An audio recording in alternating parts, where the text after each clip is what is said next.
everyone, Gene here with G Squared Tactical, out at the campground. Went camping we usually go camping in November. See the dog cage in the background, the smoke from the fire outside. A little bit of a different scenery. I don't know if that's good or bad for you guys, but either way, before I left, I had picked up this new toy, I guess I'm gonna call it a range toy, because I didn't really know what to think of it. And so I didn't know what else to call it, what its purpose was, what it was intended for. It doesn't really say too much about that on Rossi's website or anything else. But what we are looking at here, and we have shot this, and so we actually shot it a good bit. And it was a lot of fun out at the range. But what we're looking at here is the Rossi Brawler. Now, I don't know this because, again, it's still fairly new to me. I picked this up before we came on this camping trip. Trey and I went out to the range. We shot it a pretty good bit, actually. And I think we probably put, I don't know, say maybe 20 410 through it. And we put about 35 or 40 of the 45 long coat through it. We did not mount anything up here on top. We just simply used this little notch that's at the rear of the pick rail, lined it up with the front sight here. It was accurate enough. It's just very difficult to see. So if I were to use this for some reason, it would certainly have an optic put up there ASAP. But anyway, all of this here is polymer here, nice checkering here on each side. And so it makes it very, very lightweight. I didn't know what to think of it at first. It's got this little button here that you push, brake action, just breaks open. One thing that me and Trey had just a blast at the range, like it turned into more fun than actually shooting the gun. We had this competition where we were ejecting the rounds, the spent casings, if you will, and it was throwing them so far. I mean, especially the 45 long coat round, it was slinging that thing like it's like nothing I've ever seen before. I've never had brake action, anything that would sling around that far, and he was back there catching them when we was just having a blast doing that because we were saving the brass. But I would guess that it probably has some type of hunting application. I don't really know because I don't hunt. And I'm sure someone will tell us, it's meant for hunting or meant for places where you can only use a single shot. I don't know what you would be hunting. Maybe you would.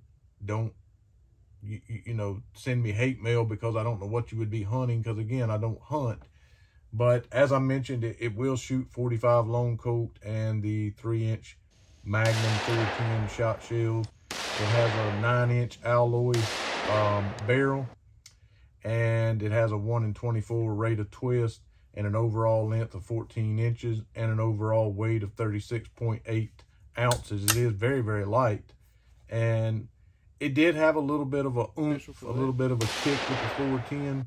Obviously, with the 45 long coat, it was an absolute blast to shoot. Very, very fun.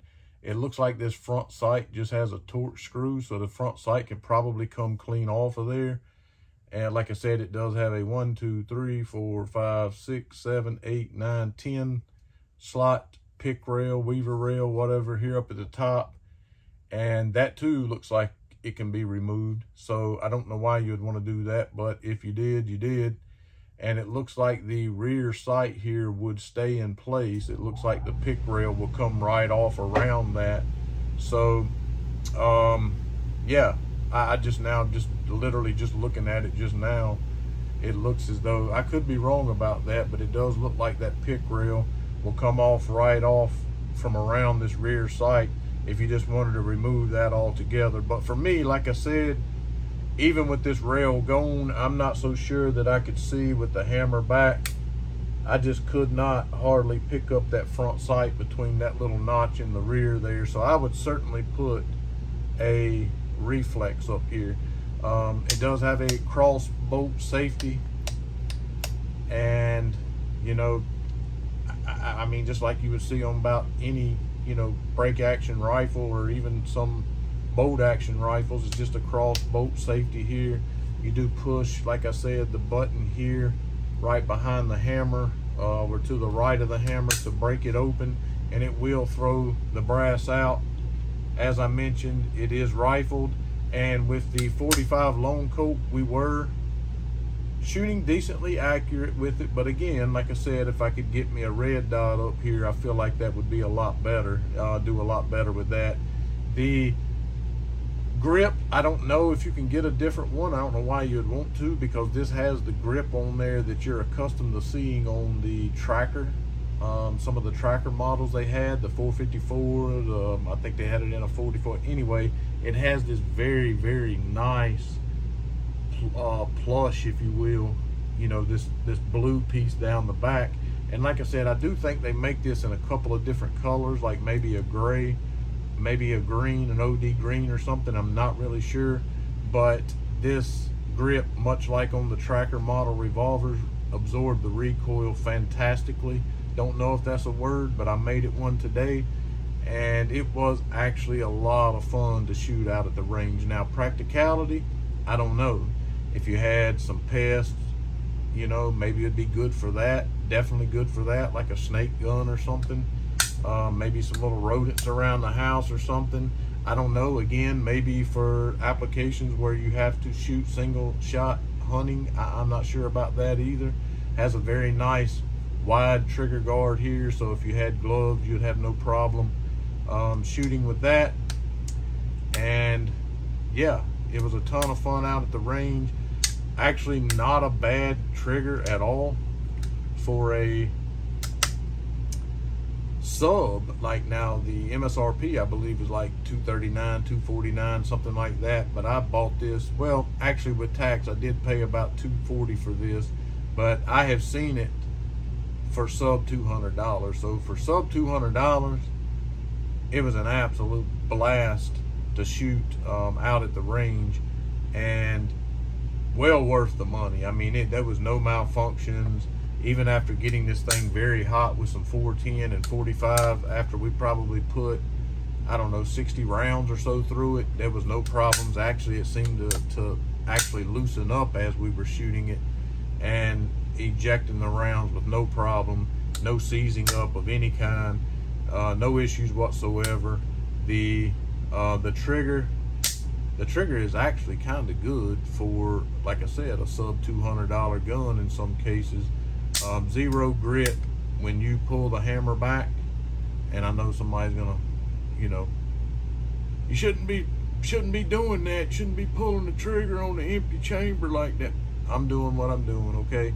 I got to review it, but when you pull the hammer back, basically the trigger's at its wall at that point. There's no take up. If there is, it's so minimal it doesn't even matter, and it breaks right when you would expect it to, which did allow us to stay on target very easily with shooting this gun, you know, as it being a single action only. So, and it's got this squared off. It's kind of rounded at the bottom and the top, and then flat on the sides here, kind of tapered. It starts out and then tapers down about halfway, and it's just very sleek looking. You know, it's got this nice, as I said, texturing up here that allows you, Trey determined that, you know, it allows you to hold it, because it does kind of want to kick up on the 410, but it allows you to get a nice good grip purchase on the gun to hold it in place. I mean, as you'll see from some of the range video in this tabletop here, you know, it could be sometimes a little bit of a handful with the 410, but nothing that wasn't manageable. Just a super ton of fun out at the range. I know I didn't say a whole lot, didn't talk a whole lot about it, but with the integration of the range into this video here, I hope that you guys enjoyed it. I can definitely recommend, if you just want a fun tool to maybe, like I said, for around the house, for, you know, rodents, you know, snake maybe again, if you do some hunting, like maybe bird hunting or something, you can only shoot with one round. I don't know, again, I don't know that to be the case, but I could definitely see some. But for me, it was an absolute range tool, absolute fun. The most fun we probably had at the range all day, and we were shooting an FN Scar that day, but this garnered more attention from the other shooters there than anything else did. It's just very, very unique, very, very fun out at the range. Definitely can highly recommend if you want a $200 or less dollar tool or a fun gun at the range. Definitely go out and pick you one of these up. Hope you guys enjoyed the video. Make sure you hit the thumbs up. Make sure you subscribe. It's the only way we can continue to keep doing this. Go pick you up a Rossi Brawler, because it's a ton of fun. Had no issues whatsoever after about 50 or 60 rounds. Again, thanks for watching today, guys.